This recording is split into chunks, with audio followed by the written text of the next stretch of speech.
Good evening. You got to bring yourself back 2,000 years ago and imagine what a traumatic statement Jesus made in regards to his flesh, to people who had no clue.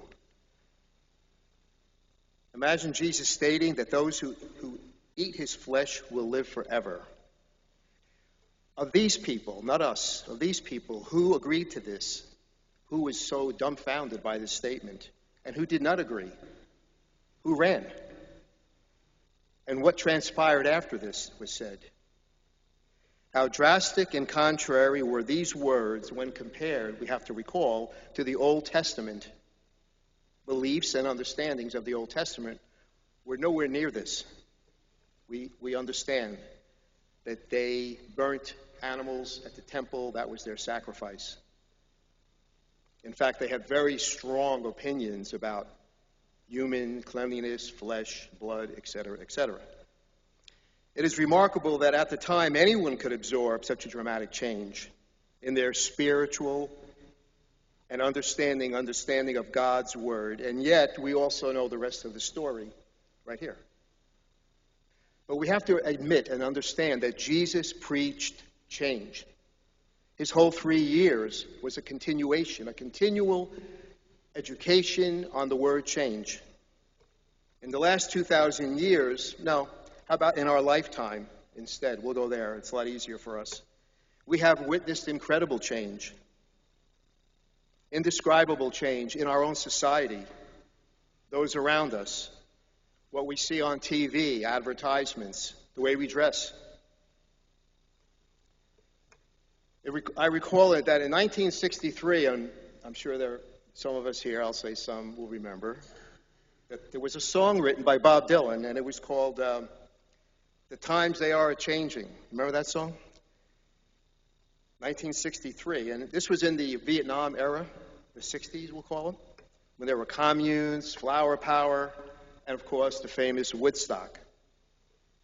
And it was a popular song. It did very well, actually. I'm going to just read the first part of that song. The song read, I'm not going to sing it. The song read, "Come gather around people wherever you roam, and admit that the waters around you have grown, and accept it that soon you'll be drenched to the bone. If your time to you is worth saving, then you better start swimming or you'll sink like a stone, for the times they are a-changing." If you agree or not to the relevance of these lyrics to our own lives, you will admit, I'm sure, that in any way or some way, in many ways, times have changed. Let's talk about change, but change outside of our spirituality, other change. How do we, you and I, accept change in our lives? And how about that change that comes from divorce, how much it affects the lives of those involved in that, a death to someone close to us? How about financial instability? Things just go sour, they go down. Sickness. Or how about children who don't accept our ideals in our lives? That creates quite a change and a pressure point for us. Life is a constantly changing menu, and somehow, we'll say from the grace of God, and I'll say it that way, we adapt. We reluctantly accept change. We survive. Though to be honest with ourselves, if we had a choice, we could and would do without it.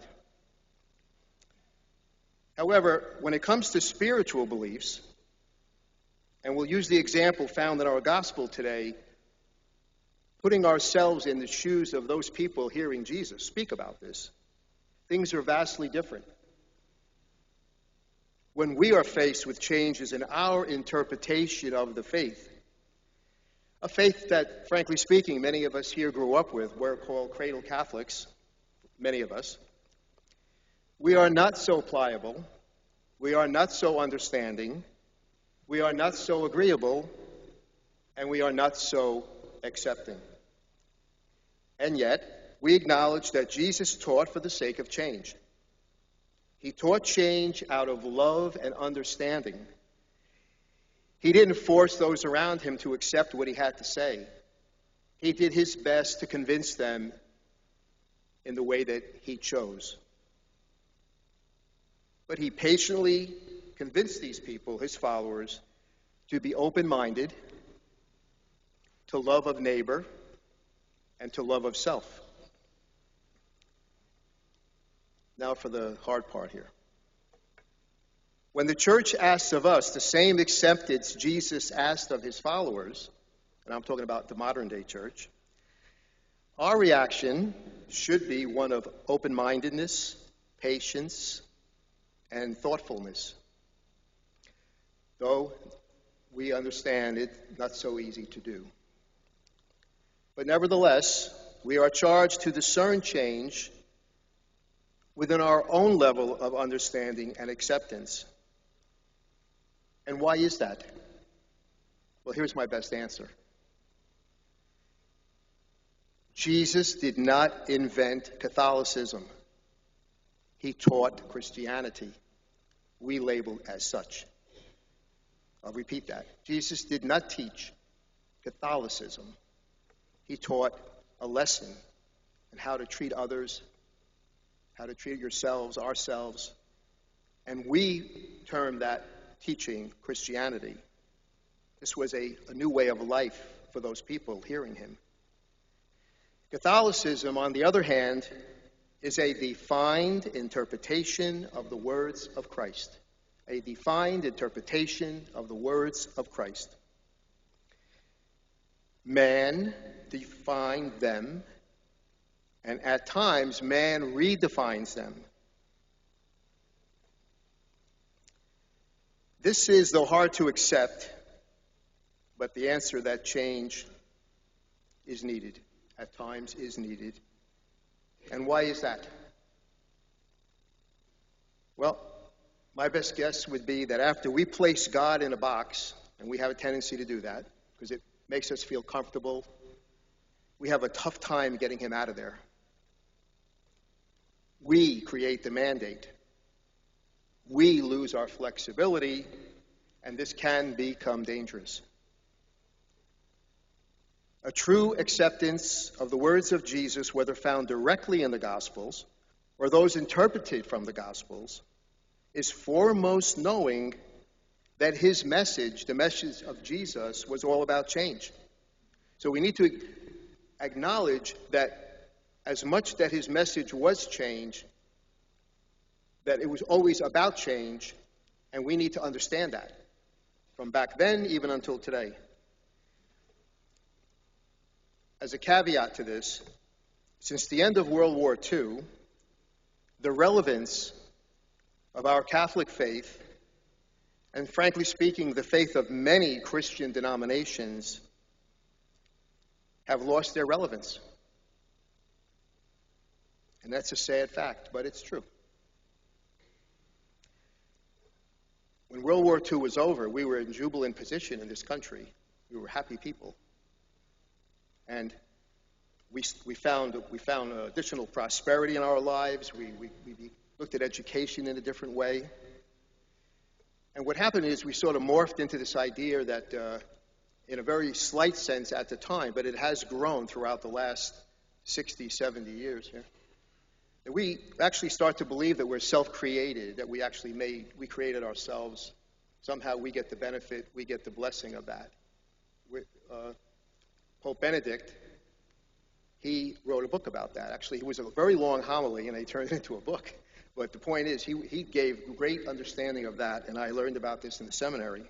And it was very disturbing, actually. And it hit home because the examples that he gave in the book were clearly evident to me, and I think to most of the people in the classroom. For this reason, if no other, occasionally having the need to redefine or reinterpret the message of Christ by the church, by our own parish, may just be part of what Jesus was talking about 2,000 years ago when he gave this radical message on the Eucharist. Our responsibility as Christians is to be open-minded to the need or necessity of change. We are asked to give of ourselves in thoughtful prayer and common sense the need to acknowledge the necessity at times for the consideration of change.